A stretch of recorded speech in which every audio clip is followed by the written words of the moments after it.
Over the years, I have experimented a lot with my hair, okay? And I have learned the consequences of those experiments over the years.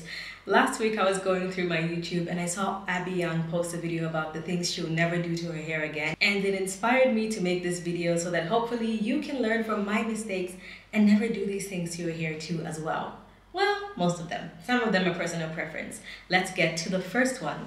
The first thing I would never do to my hair, again, use a relaxer, okay? I know that there's a lot of drama against relaxers and a lot of accusations, and a lot of them are true. I was relaxed for most of my life since I was a child, like maybe 6 years old or something like that, because I had a lot of hair. It was thick, it was difficult to manage. My mom doesn't have the same hair texture as mine, and even she's relaxed. And that's just how it was with the previous generation, you know, everyone just relaxed hair. That was just the normal thing to do. And for me, I didn't even know I had curly hair because I had never seen it before. Now, a lot of people these days have decided to start going back to relaxer, and that's because the natural hair movement has kind of eased up a little bit. We're not over aggressively forcing people and telling them what they should and shouldn't do with their hair, and I personally agree with that, okay? If you know all the dangers of relaxer and you still choose to relax your hair, you go girl. I can't wait to watch your video. I want to see the result. I actually love watching videos of people relaxing their hair. But for me, when I was relaxed, I never liked the way my hair looked when it was relaxed. I always felt that it just lacked something. It was never smooth enough. It was never bouncy enough. It was never good enough. I just didn't like it. Maybe I had unrealistic expectations of my relaxer.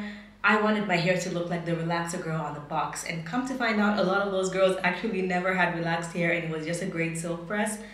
That's because that's what I want. I want the amazing silk press without the relaxer part. And I can get it because I've mastered my own silk press now. I love the versatility of having natural hair. I love that I can wear it blown out like this. I love that I can do a silk press one day. I love that I can wear it curly. I can do a braid out. I can braid it and throw a wig on top. I don't like how relaxed hair looks like when it's wet. It's very like limp and sort of sticky, and that look is just not for me anymore. Should I ever decide to go straight in the future, I would probably be like what they call a straight natural. I hate that term because I think you should just, I would never identify myself by the way I wear my hair.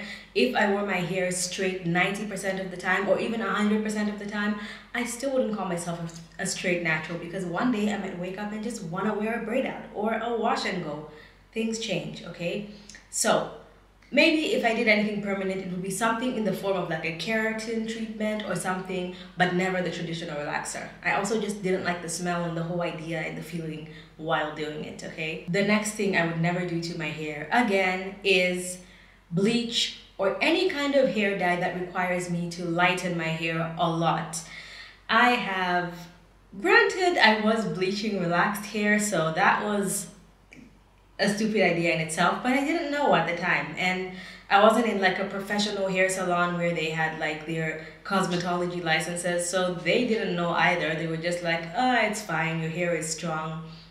No, it's not, okay? Just because it's thick and it's coarse and it seems strong, it's not. It's very prone to breakage, okay? Also, I find that unless I'm going to be wearing my hair completely straight all the time, I don't like the way bleach looks on my texture of hair. I feel like after a short time, it starts to look very ashy and almost gray. And if you wear your hair in a curly state all the time, it just doesn't really work on my personal hair, and it is not worth the damage. Almost every single person I've seen, even with hair that's less prone to breakage than mine, eventually, I know in a year or two, I'm gonna see their big chop and starting my hair journey again type of video. And I'm in a hair growth phase. I'm not at my hair goal. I'm trying to get really long hair, and that would just take me way back. Now, possibly in the future, I may be tempted to get some kind of highlights or something. I still think whenever I get that itch to go lighter, I'll just find a really amazing wig so I can get it out of my system. But I don't think it's worth the damage. It just always causes so much damage, and I know what my hair feels like with that kind of product in it. It's just not good. But possibly darker. Anything that requires a color deposit, not color removal, is possible. Like a nice red, a deep chocolate brown, anything like that, possibly. But anything that's on the lighter end of the spectrum, I'm not doing that to my hair again. The third thing is something that was very popular a while ago. I think I even did a video on it testing this out, but I don't think I would ever do this to my hair again. And this is using deep conditioner overnight. It's not that it's necessarily going to damage your hair, but it's very unnecessary. You don't have to leave deep conditioner in your hair overnight because it will do its job in the recommended time, or maybe an hour or two more. There's no need for you to use deep conditioner and leave it in for 24 hours, okay? It's more prone to clog your follicles, to give you dandruff because your follicles are clogged. It can make you scratch your scalp more. So there could be benefits if you do it like once in a while, especially if you have extremely dry hair, but it just seems like the downsides are way more than the benefits, you know? So I would stay away from this one, and I will not be deep conditioning my hair overnight again because it's just unnecessary. The fourth one is one I cannot stress enough, and I'm so happy that this is becoming popular. I stopped using curly hair products only. Now, I do like some curly hair products that are marketed to me for curly hair, but a lot of the time, these products that are marketed to us, specifically people that have like type 3 and type 4 hair, it's very much been a sales gimmick. What you need to focus on is your actual problem. Dandruff, do you have high levels of breakage? Do you have very dry hair? Those kinds of things. So when you look at a product, you should look at what it's for. So if this says like for normal to oily hair, and it's marketed at people with straight hair, and you have coarse, curly, dry hair, the product will not work for you. And the reason why it's not working is not because your hair is curly, it's because you have dry hair and you're using a product for someone with oily hair, right? Now I would say 80 to 90% of my products are not from the aisle that's like only for type 4 hair or only for natural hair, okay? This is one of my favorite leave-ins now. This is a L'Oreal product. It is like an alternative to the Pureology one that I absolutely love. I use Amica, I use Kerastase, I use Redken.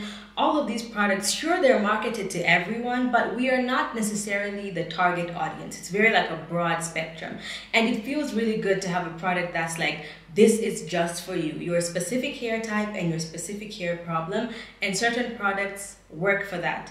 But a lot of them are actually just a sales gimmick. Like someone with bone straight hair can use a Shea Moisture shampoo or an ORS shampoo, and it will work amazing on their hair, even if their hair is not thick or curly or natural in the term of our curl pattern. It will still work great for them. So stop focusing on who the target audience of the product is and start focusing on what does this product actually do. Even when it comes to this, the Color Wow, they released the extreme version that's supposed to be like for curly hair, and in my opinion it's giving kind of gimmicky because this one seems to work better or the same. So I wouldn't even get the one that's for curly hair, because this one that's targeted for people with just frizzy hair in general works great on my hair. So just let go of that, I have to get it. If it doesn't say curly on the bottle, then it's not for me. It can be for you. Now this fifth one, we're getting serious, okay? Because this needs to end, okay? I have stopped focusing on bad ingredients for my hair. This is a very fear-mongering technique that people use to grab attention. They use it in the food industry, they use it in the skincare industry, they use it in the weight loss industry. Every single industry has their own like bad ingredient, and then every couple of years when it gets boring, they find a new ingredient to demonize so that it can attract attention. In hair care, for years, it's been sulfates, silicones, parabens. In skincare, it's been fragrance. Oh my God, I can never use that product because it has a dash of fragrance that you can't even smell. And then when it comes to the fitness industry right now, like these past couple months, like seed oils, that's the devil, okay? It was carbs at one point, it was fat at one point. It's been so many different things. Right now it's seed oils. My point is, yes, these things may not be the most amazing thing for your hair, but you also need to remember that in most cases, it's the dose that makes the poison. It's not going to make a difference if there's a fraction of this in your hair, especially if you don't use it often. I use shampoos that contain sulfates. I use oils that contain silicones, and I use things that have parabens in them, and I don't even know which one of my products has parabens in them, because if I read a label and it says it has a paraben in it and it works amazing on my hair, I'm still going to use the product. So I moved on to focusing on ingredients only. Not that I don't focus on ingredients, but I don't focus on ingredients only. I focus on how the product works in my hair. So if this is a nice feeling hair oil that makes my hair feel amazing, it makes my hair look amazing, it's aiding me with length retention, and it has silicones, I can't see those silicones. I'm using it in my hair. If I use a shampoo and it makes my hair feel soft, amazing, not dry, squeaky clean, perfect, and it has a sulfate, I'm ignoring it, okay? I don't care unless it's an ingredient that's literally harmful to my health in the specific dose that's in the ingredient. I'm not going to use it. And even with some of those products, a lot of people use products that have a few of these ingredients, even though they're known to be like cancer causing or anything like that, because it's their choice. You have the opportunity and you have the right to educate someone. If you feel like doing it, by all means go ahead and do that, but they don't have to listen to you, and that's fine. So if you go to someone who is a little, relaxer queen, she's been using relaxer for the past 10 years, or she's been natural, and she's like, you know what, I'm tired, I'm ready to start using relaxer, I'm going the relaxer route and I'll be using a relaxer. And you're like, oh my God, relaxers cause cancer, they have these ingredients. Don't you think they know that? Second of all, relaxing your hair like twice a year is probably gonna have a very minimal effect. I'm just saying. A lot of people drink alcohol and take other substances on a daily basis that would affect their health, and we don't attack them for it because it's socially acceptable, okay? If they don't want to listen to you and they're like, thanks for letting me know, but I'm still going to go ahead and use this bleach that contains formaldehyde, or this dry shampoo that also contains formaldehyde and all these other terrible ingredients, you're not going to force them to do it, okay? As far as I know, I'm not using any products that have very harmful ingredients like what's in a relaxer or bleach or anything like that. But when it comes to sulfates, silicones, and all those, I'm sorry, but it's fair game. If you want to argue in the comments, please go ahead and do so. I would love to see what your opinion on these ingredients are, and what is one thing that you will never do to your hair again. I would love to know. Hit my face right there to subscribe if you didn't in the beginning. Watch this video right here if you'd like to see something else from me. Thank you so much for watching, and I'll see you guys in my next one. Bye!